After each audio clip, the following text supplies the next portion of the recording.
ठीक है, जब आपने 3 फास्ट बॉलर खिलाए, क्या उनको सिर्फ नए बॉल के लिए आपने खिलाए? आपके स्पिनर जब परफॉर्म ही नहीं कर रहे तो भाई उनको लेके आओ ना पुराने बॉल पे। अस्सलाम वालेकुम जी, कैसे हैं आप लोग? सब ठीक ठाक हैं। एक नई वीडियो के साथ हाजिर होते हैं। बहुत पुअर बॉलिंग की आज पाकिस्तान के बॉलर्स ने, स्पेशली स्पिनर्स ने, और उसके साथ मैं ये समझता हूँ कि पुअर कप्तानी की बाबर आजम ने। सबसे पहले तो फर्नांडो ने जिस तरीके से बैटिंग की, और उसके बाद कुशाल मेंडिस ने जो 50 रन किए और बड़े 50 किए उन्होंने, उसकी वजह से जो पाकिस्तान की जो पोजीशन थी वो बिल्कुल, अब ये ऐसा लग रहा है कि पाकिस्तान के लिए टेस्ट मैच बचाना बहुत ही मुश्किल होगा। बहुत ही कोई एक्स्ट्राऑर्डिनरी किस्म की कोई परफॉर्मेंस दे गया तो दे गया, वरना ये टेस्ट मैच जो 333 रन की लीड हो गई है, ये बचाना बहुत ज़्यादा मुश्किल हो गया। बाबर आजम ने श्रीलंका के खिलाफ रन्स किए, स्पिनर्स के खिलाफ रन्स किए। हमारी टीम की जो बैटिंग थी वो बहुत बुरी हो रही थी, लेकिन बाबर ने रन्स किए क्योंकि बाबर की जो क्लास थी वो इन स्पिनर्स के आगे कुछ भी नहीं थी, इस वजह से उसने वो रन्स कर दिए। लेकिन जो हमारे स्पिनर्स ने बॉलिंग की और उनके जो बैट्समैनों ने बैटिंग की, इसका मतलब ये है कि उनकी क्लास हमसे ज़्यादा अच्छी है, हमारे स्पिनरों से ज़्यादा अच्छी उनकी क्लास है। ये तो बहुत अच्छी बात है कि नवाज 5 आउट कर गया, नहीं तो मेरे ख्याल में इस टाइम कम से कम 400 रन की लीड लगी हुई होती। यासिर शाह की मैं थोड़ी सी बात करता हूँ। लास्ट 20 इनिंग और ये जो इनिंग है, ये मिला के इन्होंने अभी तक कोई 5 आउट नहीं किए। 20-21 इनकी इनिंग हो चुकी है, अभी तक इन्होंने 5 आउट नहीं किए और एक्सपेंसिव रहे। उसकी वजह यह है क्योंकि यासिर शाह जो है वो डोमेस्टिक क्रिकेट बिल्कुल नहीं खेल रहे। लास्ट 1-2 सीजन के अंदर सिर्फ 1 से 2 मैचेस खेले हैं, उनको पाकिस्तान टीम में सेलेक्ट कर लिया गया कि ये जी हमारे पास कोई लेग स्पिनर नहीं है। हमारे कुछ लोग हैं जी, वो सारी जिंदगी उन्होंने लेग स्पिन की। लेग स्पिनर अपने आप को बहुत बड़े हाई फाई लेग स्पिनर समझते हैं, अकेडमी में भी रहे, कभी भी लेग स्पिनर कोई हमें निकाल के नहीं दिया, और दूसरे प्लेयरों को बताते हैं जी हमने इनको बड़ा हिंट दी, हमने बड़ा समझाया, ऐसा खेलो, ऐसे रन्स करोगे तभी अच्छे प्लेयर बनोगे, तभी रन्स करोगे। इनका काम है दूसरे प्लेयरों को एडवाइजें देना, और खुद इतने अरसे अकेडमी में रहे और अभी भी कहीं ना कहीं असाइनमेंट मिलता है, घुस जाते हैं जाके। लेकिन जो लेग स्पिन का काम था वो उन्होंने हमें कोई लेग स्पिनर निकाल के नहीं दिया। ठीक है, यासिर शाह की बिल्कुल परफॉर्मेंस नहीं थी डोमेस्टिक क्रिकेट में, इंजरीज का उनको मसला चल रहा था, उनको पाकिस्तान टीम में वापस लेके आ गए। ठीक है, इस कंडीशन में इस पिच के ऊपर यासिर शाह ने तकरीबन 29 ओवर में 122 रन दिए हैं। आउट तो 3 किए, लेकिन 122 रन इस पिच के ऊपर 122 रन अगर आप दे रहे हैं तो भाई ऐसी 3 विकेटों को हमने घर लेके जाना है, उसका कोई फायदा नहीं है। उसके बाद आगा अली सलमान की बात करते हैं। बड़ा कोई टॉप ऑफ स्पिनर आ गया जी, बड़ा कोई मतलब क्लास किस्म का ऑलराउंडर आ गया जी, पता नहीं क्या क्या करके दे देगा। आप देख सकते हैं उसकी बॉलिंग भी एक ऑर्डिनरी बॉलर सा वो लग रहा है। ठीक है, तो बात ये है कि आप सिलेक्शन क्या कर रहे हैं। सकलैन मुश्ताक साहब खुद बॉलर हैं, नोमान अली साहब ड्रॉप हो गए, जो पिछले 5-6 इनिंग के अंदर एक छक्का भी लगा चुका है, आपने उसको ड्रॉप कर दिया। तो भाई जब इस किस्म की आप सिलेक्शन करोगे, इस किस्म की जब आप टीम खिलाओगे, तो आपकी टीम कैसे परफॉर्म करेगी। उसके बाद मैं पुअर कप्तानी क्यों कह रहा हूं बाबर आजम की, बात यह है कि भाई आपने खिलाए 3 फास्ट बॉलर। ठीक है, जब आपने 3 फास्ट बॉलर खिलाए, क्या उनको सिर्फ नए बॉल के लिए आपने खिलाए?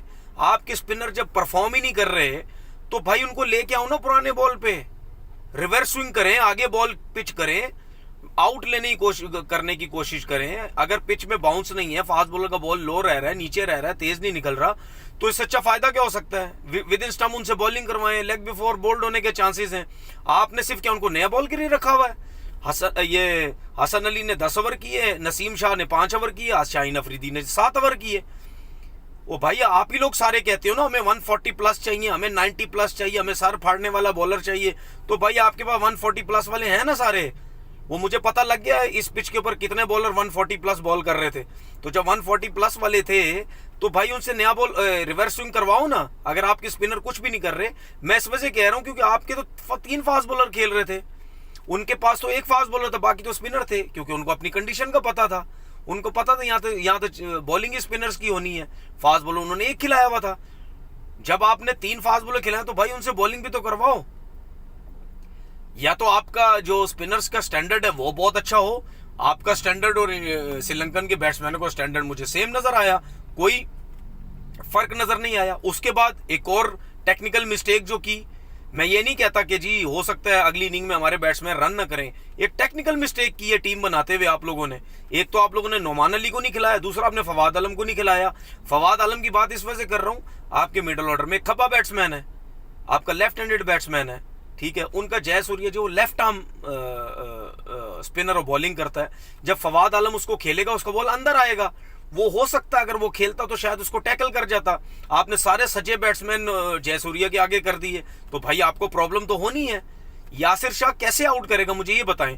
वो सिर्फ लेग स्पिन किए जा रहा है, सिर्फ लेग स्पिन किए जा रहा है। बॉल कभी आगे कर रहा है, कभी पीछे कर रहा है, कभी मुंह पे कर रहा है। लाइन लेंथ है ही नहीं, एक लाइन पे वो बॉल ही नहीं कर रहा, स्ट्रेच करवा ही नहीं रहा मुस्तकिल बेसिस पे बैट्समैनों को। गुगली उसके पास है नहीं, फ्लिपर वो उससे हो नहीं रही, तो कैसे आउट करेगा। नवाज ने क्यों आउट की है, जयसूर्या ने क्यों आउट की है, क्योंकि उनका बॉल बाहर भी निकल रहा था, उनके पास आर्म बॉल भी है। जब आर्म बॉल भी होता है या बॉल आपका स्पिन हो रहा होता है तो फिर आप लेफ्ट आर्म स्पिनर को आपका कंट्रोल करना बड़ा मुश्किल हो जाता है। इसीलिए नोमान अली की जगह बनती थी इस टेस्ट मैच के अंदर। क्या मसला था अगर 2-2 खब्बे खेल लेते। चले जी अगर आपने रिजवान को खिला दिया था तो आप, अगर फवाद को आपने नहीं खिलाया तो आगा सलमान की जगह आप नोमान को खिला, 2 फास्ट बॉलर खिला लेते, नोमान को खिला देते, आगा सलमान की जगह फवाद आलम आ जाता। तो क्या इतना बड़ा मुश्किल थी, क्या इतनी कोई मुश्किल थी टीम बनाना। लेकिन बात यह है कि ये अपनी मर्जी से प्लेयरों को खिलाते हैं, ठीक है, ड्रामेबाजियां तासुबाजियां करके ये प्लेयर्स को खिलाते हैं। अदरवाइज आपकी टीम बहुत अच्छी बनती थी। अब 2 दिन बाकी हैं अभी टेस्ट मैच के अंदर। अब मुझे बताएं ना कि एक्स्ट्राऑर्डिनरी किस्म की, चले बाबर इस इनिंग में भी 100 कर देता मिसाल के तौर पर, ठीक है, तो कितने प्लेयर हैं उनको प्रॉब्लम होगी इस पिच के ऊपर रन्स करना। बहुत ही कोई एक्स्ट्राऑर्डिनरी बैटिंग करेंगे तो आप टेस्ट मैच बचा सकते हैं, वरना तो आपका ये टेस्ट मैच बचाना बहुत मुश्किल हो गया।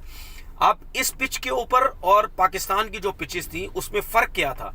ऑस्ट्रेलिया के खिलाफ हमने बड़े बड़े रन्स किए, हमने ड्रॉ भी किया टेस्ट मैच, हमने 100 भी किए, 150 भी किए। उसकी वजह ये थी वहां पे बॉल स्पिन हो रहा था, लेकिन वहां पे बॉल जब पिच पे लगने के बाद आपके पास आ रहा था वो बहुत स्लो आ रहा था वहां पे, इस वजह से वो स्पिन मैनेज हो रही थी। लेकिन श्रीलंका में ऐसा नहीं है। श्रीलंका में बॉल स्पिन भी हो रहा है, बाउंस भी हो रहा है, और पिच पे लगने के बाद वो स्लो नहीं रह रहा, वो छोड़ रहा है बॉल को, निकल रहा है बॉल। तो जब ऐसे स्पिन के साथ जब निकलेगा बॉल तो फिर आप कैसे खेल पाएंगे। अभी तो 9 आउट हुए हैं, अभी चंदीमल भी खेल रहे हैं, वो 100 की तरफ जाएंगे। उनके साथ जयसूर्या देखो वो कितना उनका साथ देते हैं। तो ये तो मुझे ऐसा लगता है 350, अगर चंदीमल खेल के तो 350 से ऊपर रन चले जाएंगे, तो फिर तो बड़ा प्रॉब्लम हो जाएगा। हम तो कह रहे थे कि 150 रन ना हो श्रीलंका के, अगर 150 से ऊपर हो गए तो पाकिस्तान फंस जाएगा। ये तो 350 रन की तरफ चले गए। मेरे हिसाब से पुअर बॉलिंग और पुअर कप्तानी की है बाबर आजम ने। अपना बहुत बहुत ख्याल रखिएगा। अल्लाह हाफिज़।